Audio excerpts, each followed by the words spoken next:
Welcome to the Kick Sugar Coach podcast. Join me each week as I interview experts who will share the science of sugar, sugar addiction, and different approaches to recovery. We hope to empower you with the information and inspiration, insights, and strategies you need to break up with sugar and fall in love with healthy whole foods so you can prevent and reverse chronic disease, lose weight, boost your mood and energy. Feel free to go to my website for details on my coaching programs and to access free resources, kicksugarcoach.com. Hello, everybody, and welcome to an interview today with Martha Carlin. I'm going to read her bio. Martha Carlin, I will start by telling you how Martha Carlin got into her area of expertise, which is around the microbiome.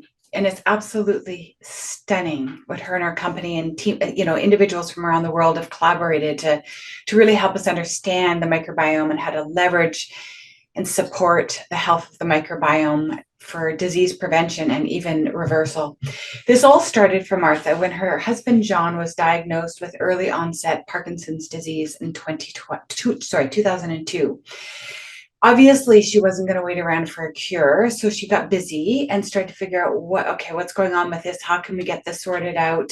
She began engaging with researchers and experts, and everything seemed to lead back to the microbiome and to the gut. And from there, and sometimes, she talks about how the microbiome is like a second brain, and discovered there's a whole universe there to discover and understand and leverage.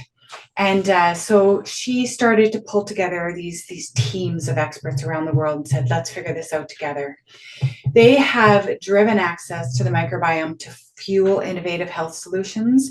Her team has developed ways to collect stool samples easily. They kind of were pioneers and very innovative in that space. And then they went on with all of the research that they've done, thousands and thousands of samples, and figuring this all out, have come out with some products that are absolutely cutting edge.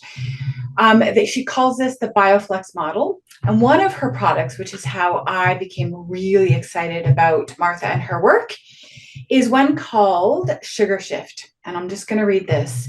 The BioCollective, which is a research, science-based organization, developed the first function-driven probiotic designed to alter the way the gut metabolizes sugar, which is really incredible because one of the things that can help us do is metabolize sugar differently, reduces sugar cravings, which is obviously extremely relevant to those of us that struggle with sugar. So welcome, Martha.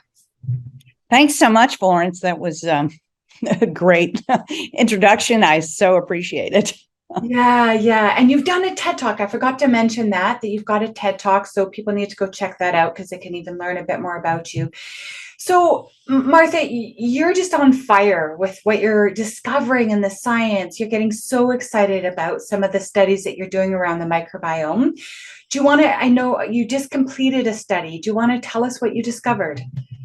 Sure. So, as you said at the beginning, we designed a formula to alter how the gut metabolizes sugar. That formula actually was originally designed for my husband and his Parkinson's after I read some research that showed that the sugar alcohol mannitol could stop the aggregation of the proteins and pull them out of the brain. So we started to look at mannitol chemistry and came up with the concept of restoring function in the gut of bacteria that can convert glucose and fructose into mannitol, which is eliminated. Humans don't use it, but bacteria do. So, and it's also the most abundant sugar in nature.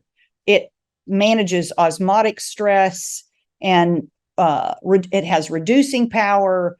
All kinds of the biochemistry of that is really quite fascinating. And so we prototyped the product and started having people try it and have my husband try it. And he had significant improvement in his Parkinson's symptoms and his UPDR scores. But we looked at the mechanism and how it was working with glucose metabolism. And as it turns out, about 65% of people with Parkinson's, based on some studies, have some form of insulin resistance. And so as we started to get feedback from people about how it was improving their glucose measurements, cravings, all of these things, we decided to do a clinical trial in diabetes, which was an easier approach to having concrete measurements than Parkinson's, because Parkinson's, there are most of the measurements for how you would do a clinical trial in Parkinson's are not based on, are not laboratory tests or anything like that. So took us about 2.5 years to get this set up. We actually did the trial in Cuba, which is where my chief scientific officer, Raul Cano, was actually born in Cuba and came to the States when he was a teenager. But he had developed some relationships with scientists over there. So we were able to do a clinical trial at a significantly reduced cost to what we could have done here in the US. So it was 60 people. We just completed that trial in June, where we showed significant improvement in insulin sensitivity, reduced fasting blood glucose, postprandial blood glucose, and the Cuban government has decided that they would like to work with us on a license to include it in their national diabetes treatment protocol. So that's how good the results were. Wow. Wow. And so what makes this probiotic so special and so effective? So, if you think about most of the probiotics on the market, they're of limited diversity. So there are about 3 major manufacturers of the strains of bacteria. And so if you go into a store and you look at the probiotic section, there are literally hundreds of products, but most of those will be pretty close to each other because they're all coming from those same 3 manufacturers and only about 12 different strains of bacteria. So little diversity. So what we did with our computational model and our understanding of this sugar chemistry was to take strains of bacteria that can do this conversion of glucose and fructose, which we know has so many factors in the body in terms of, blocking mineral uptake, impacting glycosylation and what's happening to the HbA1c, where you're getting sugar molecules on your blood, and so we took that chemistry and looked at making a team, is the easiest way to say it. So we use our computational model to see how that team will play together. So it's like putting together the Lakers instead of, say, the Nuggets, or, you want a team that really works well together, is passing the ball, is making the baskets, and doing what you want it to do. And so our computational model allows us to look at kind of each of the characteristics of the strains we put in the formula, and then how they work together as a team. And so some of those dynamics you see in fermented foods, because those are teams of microorganisms that are working together to support each other over the long haul. And so what's so different about our formula is we've built a team that works and is sustainable in your gut doing this chemistry for about 12 hours. So, people take it twice a day, once in the morning and once in the evening. So you have this continuous conversion of glucose and fructose. And in that process, it's also, it makes a lot of enzymes, helping to make vitamins as well. So you're getting improved B vitamin production, you're getting improved butyrate production, which helps your gut lining. It supports better mitochondrial health and energy production. So it's just the dynamics of a working system that works well together, as opposed to just, throwing a few bugs together in a bottle and saying, oh, this should be great. Got it. I mean, it's when I hear about your product and the research you're doing and how innovative and effective it is, it's almost like the magic pill. Do you know what I mean? Like, I know it's not. You still need to eat healthy. We still need to sleep and exercise and get fresh air and be like, I get it, but it is as close to a magic pill that I can almost imagine in terms of like people looking for truly effective supplements that can help turn the damage that we've done way over consuming refined carbohydrates for so many decades now. So, and how did you discover what bug, like where do you get these bacteria from? And how did you even begin to start to pull these, how many different strains have you got in this team? So the team is 8 strains. 3 of those strains are proprietary to us, and we isolated them. Actually, we over I would say a 5-year bioprospecting period of time. We isolated strains from fermented foods, or, we would go out and collect fruit in the wild, ferment the fruit, and then take out the community and isolate the different strains and look at their genetics, trying to identify bacteria with a specific genetics that we felt were going to be good players in the team. And so that's how we found our 3 strains. We have another proprietary strain that came from an advisor who was a fermentation chemist who helped me with this, looking at the mannitol chemistry. And that strain of bacteria is called Lactobacillus reuteri. It's starting to gain a lot of attention. You don't see it in a lot of probiotics today, but Dr. William Davis, who's the wheat belly and he's started to really build some momentum on this strain because the research is showing, and he's actually doing some of his own research, that this Lactobacillus reuteri can increase the production of oxytocin. And oxytocin sits at kind of the top of the hierarchy of the hormone cascade. And that's obviously your feel-good, happy hormone. So there are a lot of additional benefits with that reuteri strain. And it is also one of the mannitol producers. We have several mannitol producers in it. Then we have a soil-based organism called Bacillus subtilis that has a lot of research behind it from a company called Deerland. And so we were looking for specific characteristics, and they had this strain that had a lot of research behind it. That's also a particularly interesting organism because, as I like to say on my website, it sings. So it makes a frequency or a vibration sound that actually interferes with pathogenic bacteria. So, microbes are just so fascinating and amazing to me. It also has 2 strains of bifidobacteria and bifidobacteria.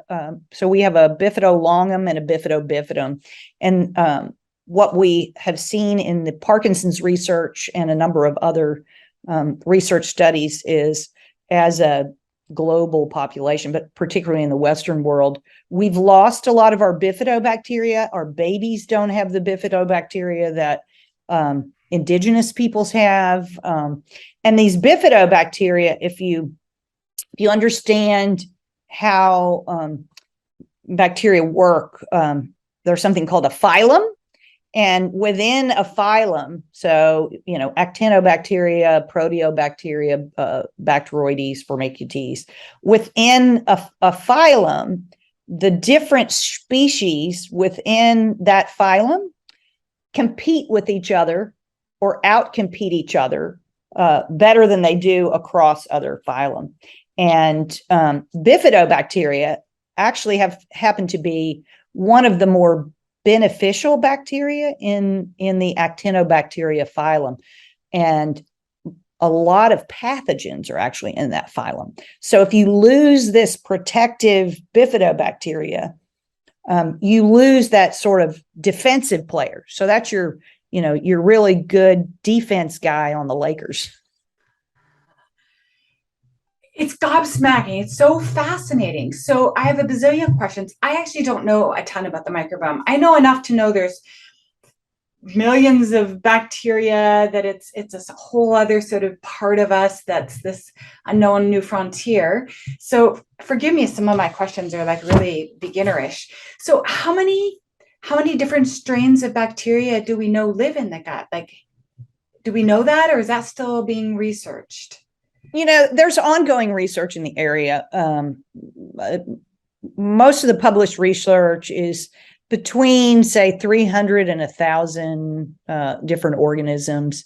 I think, if you were to go look as the research has expanded, what they find in indigenous populations that are not exposed to the toxins and things that we're exposed to, they have much greater diversity than we do.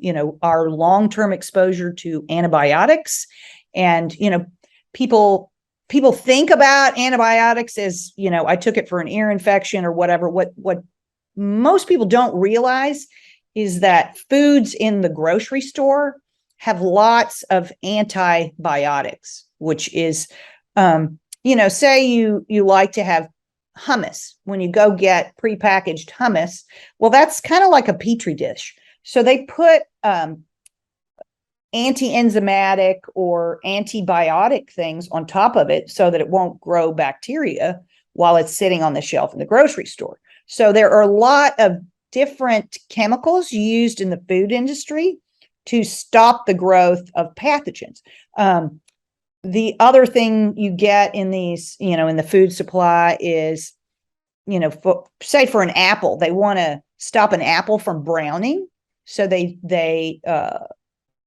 use chemicals that stop that apple from browning, but that's also what causes the breakdown of food. So all of these things can interrupt your microbiome and interrupt your ability to digest food and access those nutrients.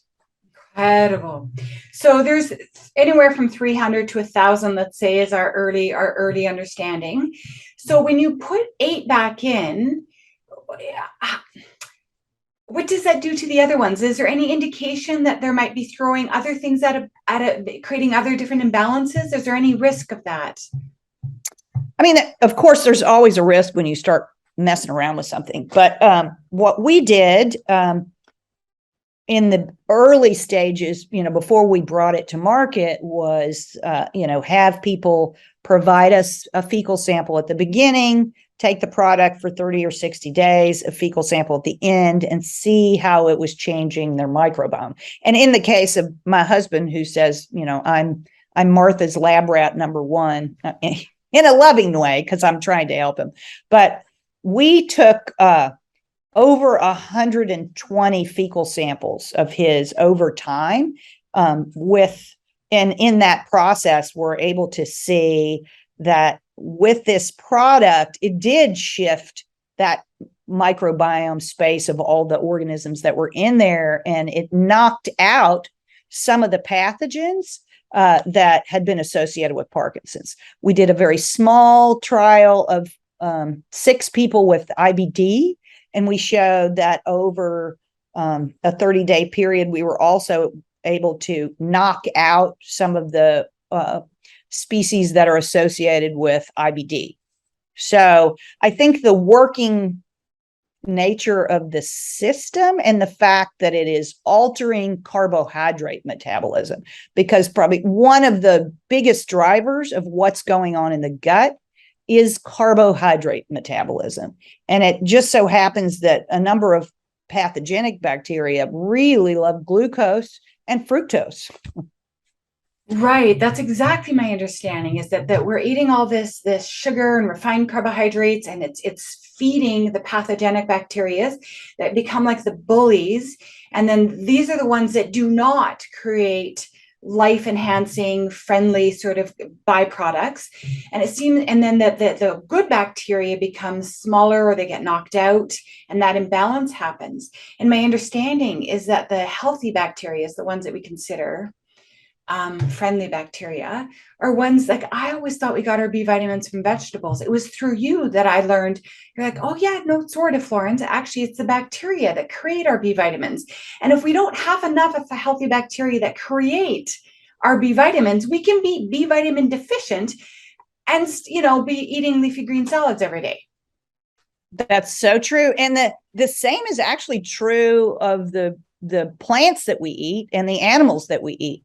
If the animals and there's quite a bit of use of antibiotics in the animal agriculture industry, while there is a movement to reduce that, those also change the animal microbiome. So, as you think about how we feed on that food chain, the plant microbiome affects the nutrient uptake into the plant and whether it has the appropriate minerals and nutrients in the plant for us to take up. And the same thing with the animal. So it's just this interconnected cascade. And I tell people all the time, everything is connected. Everything is connected. Yes, yes. Yeah, because there's people who have B12 deficiency and say, I green juice. But do you have the bacteria? Have you damaged your gut, and have we rebuilt it? And have you rebuilt it with probiotics that have the research and the synergies that your company is figuring out? What else can that geek out us more? Like, tell us more about the amazing, wonderful world of the microbiome. Oh gosh, I could talk for days about the microbiome. Recently we've been looking at different how different diets impact. So I actually did a ketogenic diet for 7 months and lost 25 pounds. So I'm waiting for some data back so I can compare, what my microbiome looked like before and what it looks like now. Do I still have bifidobacteria? How has that been impacted? I did I'll say a little biohacker thing. It was about 4 years ago where everybody's talking fiber, fiber, fiber. So I started taking this homemade fiber cocktail that had 7 different fibers in it. And I did that for about 7 months while I was measuring my microbiome. And what I found in that data was there was this organism called eubacteria that went from being about 2% of my microbiome to 37%. And diversity is really key. And I thought, this is not good. So, I think fiber is important, but I think we can also have an overemphasis on fiber and not really understand we can also overfeed some stuff in the microbiome. So balance is important. The other thing I learned in the process of, just working with the formulation and production is, the prebiotic craze. So a lot of people will take inulin, and I do know, people who have SIBO or FODMAP issues can't take something like a inulin. But I found that a lot of manufacturers are actually, it's not 100% inulin. So it may have a little bit of glucose, fructose, or sucrose mixed in with the inulin. So, if you it's 90% inulin, but it may have these other sugars. So if you have this sensitivity and, the people making the product don't know that, you may be getting something you didn't realize you were getting. Interesting. And I understand that bacteria can also help us detoxify our bodies, that they help make serotonin, they help make melatonin even. Is that correct? That is correct. So, and in fact, one of our particular strains of bacteria that we isolated from wild fruit in Colorado has the ability to detoxify the herbicide glyphosate. So if anyone doesn't understand what that is, that's Roundup is what you see it in the consumer product, but glyphosate or organophosphates are a class of herbicide that is widely used in agriculture. There's one called Phosmet that's used in orchards.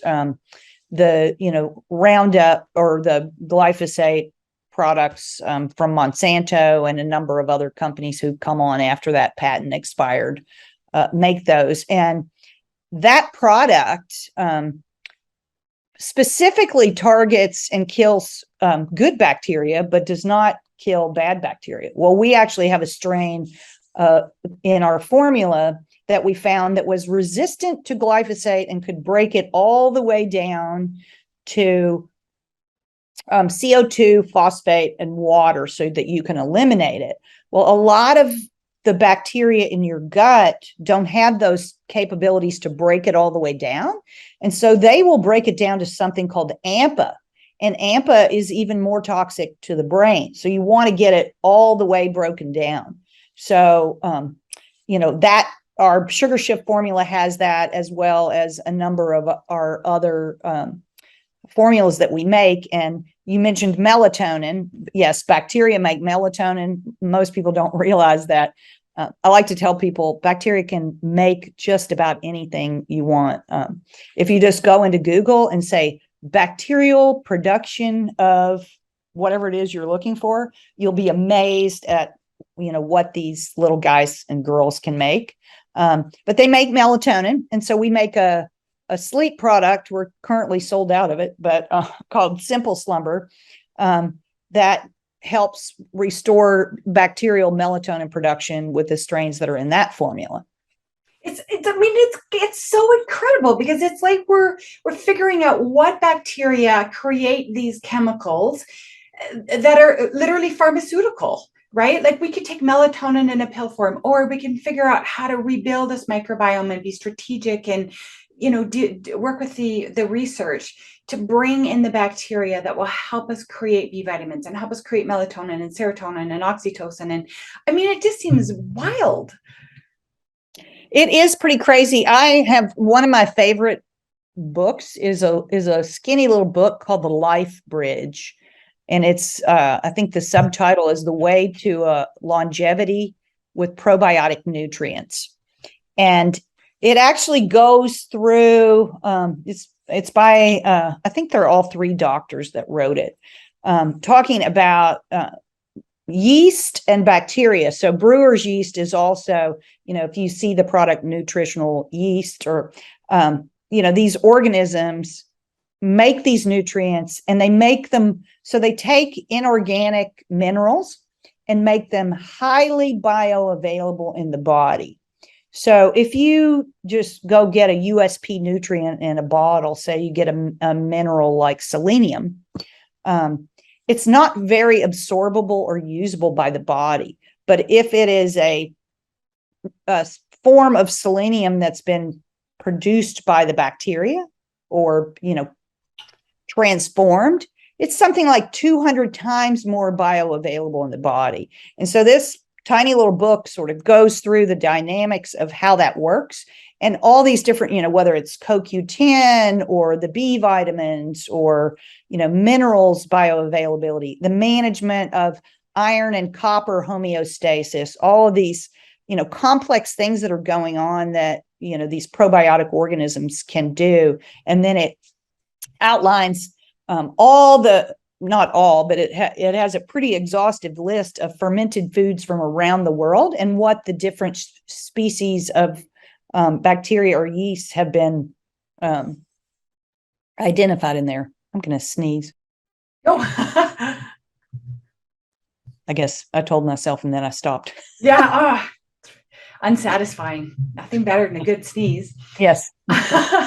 So let's go. One thing I'm going to, just before I forget, I do not want to end this interview without letting you know that I would love to connect you with Dr. Richard Johnson. Do you know him? I do not know him. Oh, Martha, I think you guys are going to geek out and really have some fun and powerful conversation. He's been studying fructose. He recently published a book called Nature Wants Us to Be Fat. And it's all about how it is specifically fructose, or fructose, as some people say, that's given us the grief around the obesity epidemic. And the fructose is made by the body. It is not just ingested. It's not just coming in from high fructose corn syrup. It's made in the body in the gut and in the brain. And so it's ingested, it's manufactured. And I think that your product helping get that fructose broken down into maltitol and shunted out of the body will be a tool that he'll be so, so excited about. So I will make a personal introduction to the two of you. I just didn't want to forget to mention that. Back to the topic of yeast. So many of us have candida issues and have spent years trying to do like the protocol that comes out of the UK with Dr. Natasha McBride, where you do bone broth and nothing but meat for 2 years, and you hope to God that maybe it's gone away. Is there any research that you've got about how we can use bacteria to settle down, systemic candida issues? So we haven't done any research on that. What I can do, I'll do a little digging to see. It is interesting because I've read some about yeast and the use of mannitol, and it's used in yeast for some kind of stress management, but I haven't looked at it specifically with candida. I have had people tell me they thought it helped in their process because you're getting rid of the glucose and fructose, but I'd have to do a little bit more digging on that candida connection. Yeah, you know what, Martha, when you have the bandwidth and you're doing incredible work already, but put it on the radar because there's a lot of people that struggle with it. Any immune issues, right? Like anybody who's sick will often have flare-ups, and then people who've been on far too many antibiotics. I'm one of them. Like I struggle with candida, and I mean I can mostly keep it in check because I eat well, but it's exhausting.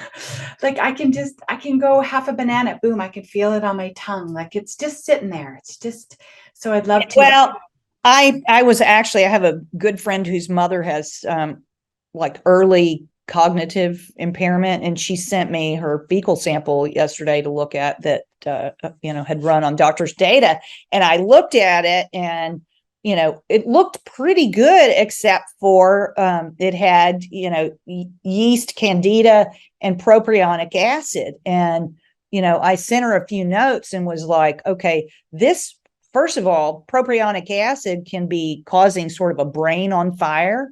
That's one of the things associated with autism is high levels of propionic acid. That's also back to the bread. They preserve the bread with this calcium propionate, which, then again creates this whole. And so there must be some mechanism in that with yeast as well. Fascinating. Talk to us a little bit about the microbiome and obesity. Like we've all heard about the studies where there's skinny mice and fat mice, and the skinny mice, had bacteria removed and put into the fat mice, and the fat mice got thin. Is that true? Like, talk to us a bit about that. Well, it is true from the research perspective, but if you think about it, microbes make us crave what they want to eat. So if you are taking the microbiome out of a skinny mouse and putting it into the fat mouse, and they've been fed different foods, the microbes that are in there are going to make that mouse, look for the foods that it wants to preserve that. So while I think, it's very interesting whether a fecal transplant could actually help someone with obesity, but at the end of the day, if you continue to eat the kinds of foods, the high fructose corn syrup, the herbicide laden foods that are going to destroy your microbiome over time, you're going to end up back where you were. So while I think these interventions and the scientific research is fascinating, at the end of the day, and I think you do a fantastic job of teaching people this, it comes back to what you're putting in your body and what you're feeding your microbes. So you are what you eat, but you are also what your microbes eat. Right. And the kind of microbes in there that we've been able to rebuild, because probably who doesn't have a messed up gut? Like it's not one way, it's another, that I'm sure that it's pulled us from our optimal ideal community down there. In terms of that line of thinking, I can imagine, as much as this is almost like the most amazing silver bullet, that the research that you pull together, the products that you're pulling together for us, very powerful, very effective. But at the same time, I don't want, neither of us want to have somebody listening to this going, oh, great, I can keep eating junk and I'll just take Martha's pills and everything will be good. I mean, talk to us about that a bit. And I really try not to tell people, okay, you can use this as a crutch, because, it's not, that's not the way to get healthy. And I don't believe, if you continue to put that kind of pressure, even a magic bullet isn't going to hold a system that is constantly being bombarded with all of these things in place. It really is. I think it's a tool to help people take better control of what they're putting in their bodies by stopping the cravings, by, altering that metabolism so they don't want it as much. In our clinical trial, one of the interesting, we can't put this in the publication because it's anecdotal data from the participants, but they said that they weren't hungry. So, their desire to constantly be eating was dampened down. Incredible. Dr. Johnson is going to be so excited about this. How do we know for sure? We've all heard that our microbiome kind of sort of through the vagus nerve or some sort of mystery process tells us, hey, can you go get some bread? I'd like some bread. Like, how do we know it's the microbiome that has that kind of impact on our food choices? Well, there's just tons of research coming out on that all the time, but some of the earliest pioneer in that was I think he was at Texas. I can't remember, Texas Tech. I think he's at Iowa State now. His name was Mark Lyte, Lyte, and he was a pioneer of the field of microbial endocrinology, showing how microbes make hormones, basically, and then how that makes a loop to the brain. And then his work was picked up and he started to collaborate with two brain scientists from the University College Cork in Ireland, Dr. John Cryan and Ted Dinan. And they have a book called Psychobiotic Revolution that is a very accessible book for the non-scientist that explains how, microbes and the metabolites they make impact your brain, and your brain chemistry impacts your microbes. So, for example, if you're under stress, oxidative stress, nutritional stress, any of these stressors, then create a biochemistry from your brain and body that also triggers through that chemical process in your gut, will then trigger the microbiome to make certain things. And you can get this loop going where your own stress is feeding a certain microbiome profile, and then that is increasing your own stress, which is, just around and around the merry-go-round we go. Incredible. That reminds me that I can see what you're saying is, hey, look, we still need to eat healthy. We need to stop the assault, stop the things that imbalance, feed the bad bacteria, the bad yeast, or, at least make them out of homeostatic ranges. And we need to come in with some therapeutic interventions, some supplementation to sort of help rebalance that body and to strengthen the ones that help us make healthy hormones and B vitamins and detoxify our bodies and serotonin, melatonin, etc. And reduce some of the digestive distress that we experience, like IBS, etc. And that process can start the virtuous cycle, right? Where things get better and better. And then you've got a bit more energy, and then you're sleeping a little better, and then you're exercising a bit more. And then you actually don't have cravings for sugar anymore. And then you're eating better, which, right. And it's this virtuous cycle. But every single day that we're eating these processed junk foods, feeding the bad gut bacteria that are craving and crying out for more, manipulating our food choices, making us feel sick and bad and tired, and we stop exercising. It's this vicious cycle. Like, we are heading in the wrong direction every day. What's really great about the innovative work that your company's doing is that you're coming in with a targeted intervention that helps us get on that virtuous cycle quicker, get better traction, start to feel better quicker, the cravings drop. It's so amazing. You know what I would love to do? I don't know if you would be willing to share your screen and show us the different products. Like, when I interviewed you 2 years ago, you just had SugarShift that was taking the world by storm, and my list loved it, and they had rave reviews about it. But you've got even more products coming out. Would you mind telling us a little bit about them? Sure, I would love to do that. Now I just almost lost myself there for a second. And I want people to see how many tabs I always have. Oh, totally. We all do. Screen. So SugarShift was the original product I made for my husband, John. And then from that, these were our first two additional products we brought on. Ideal Immunity has some of the base organisms. So it has that glyphosate degrader.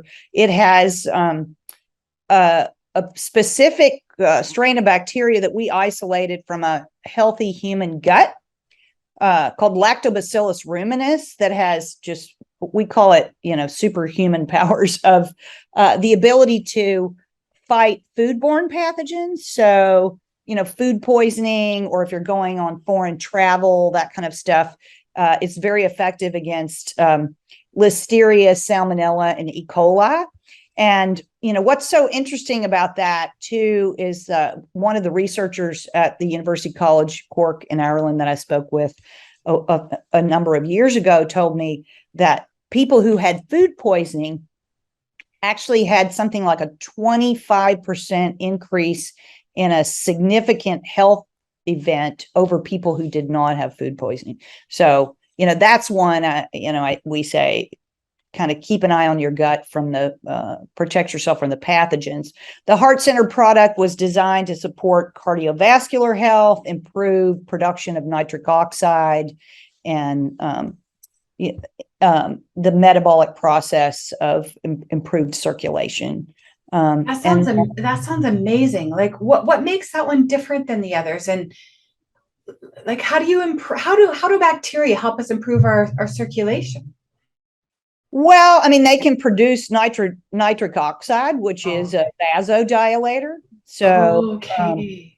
So that's, part of one of the primary mechanisms. Yep. And also they can, bacteria in the formula can eat up something called lipopolysaccharide from pathogenic bacteria. So they can reduce that inflammatory load that you have. So that can also help with the inflammation and cardiovascular. We developed and brought out last December for just a limited time to see if people were interested in it, this antibiotic antidote. So for people, who've had a course of antibiotics or have had longer exposure to antibiotics. And we used our model for that because there was some research about three, maybe 4 years ago from Weizmann Lab in Israel, where they were looking at a mixture of probiotics that were taken after an antibiotic treatment that actually made things worse. And yes, I saw that. Yes, I saw that research. Freaked me out. Yeah, so we looked at that. We looked at that formula and ran it through our computational model, and we said, well, of course, that's not going to help you restore your gut because the mixture of organisms and how they work together would make the pH so acidic that it would really limit what you could populate your gut with. So we made a formula that modulated pH and allowed for the restoration.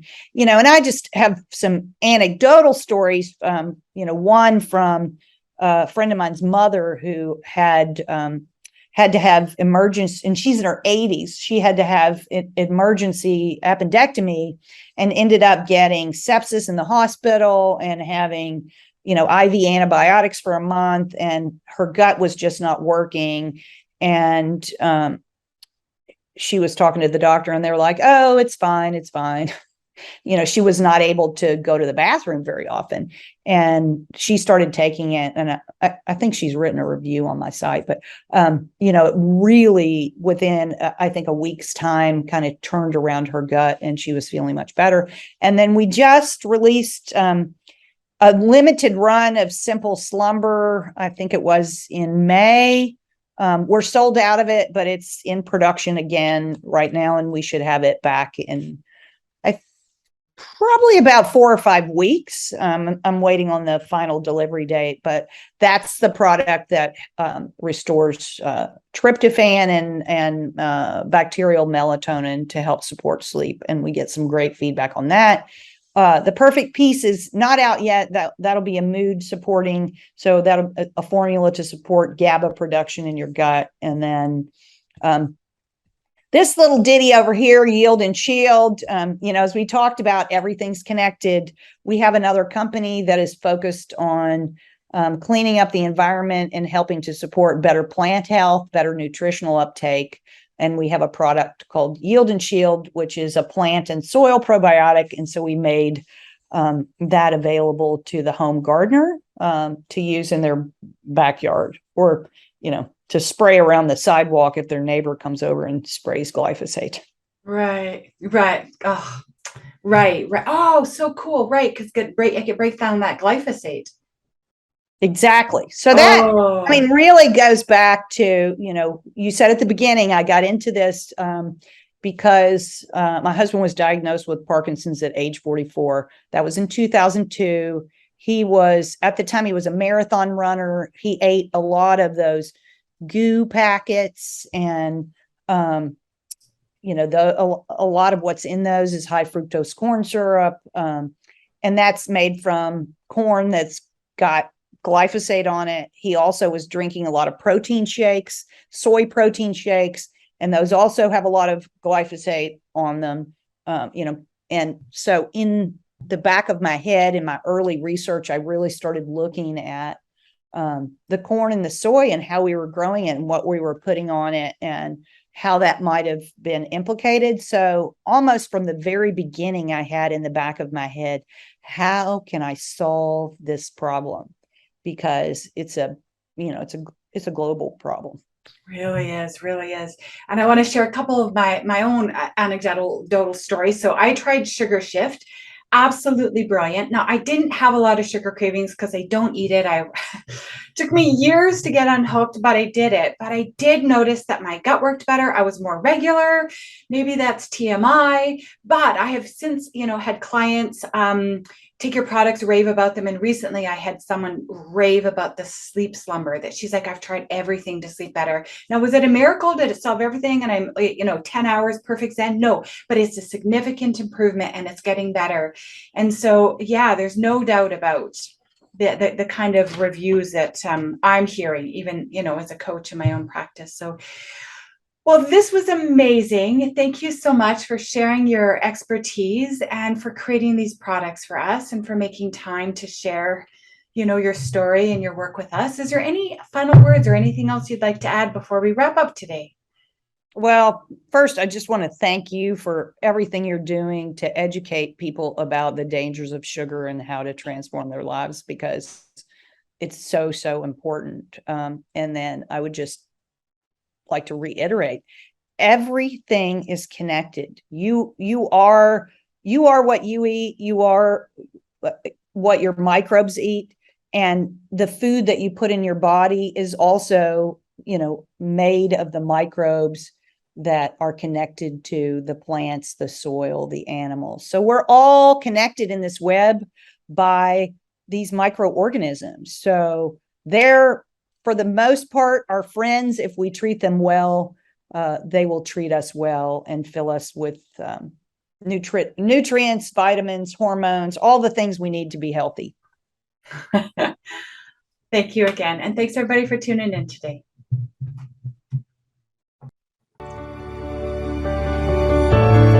Thanks for tuning in this week. If you would like more interviews, more information, and more inspiration on how to break up with sugar, go to my YouTube channel, Kick Sugar Coach, or my website, kicksugarcoach.com. See you next week.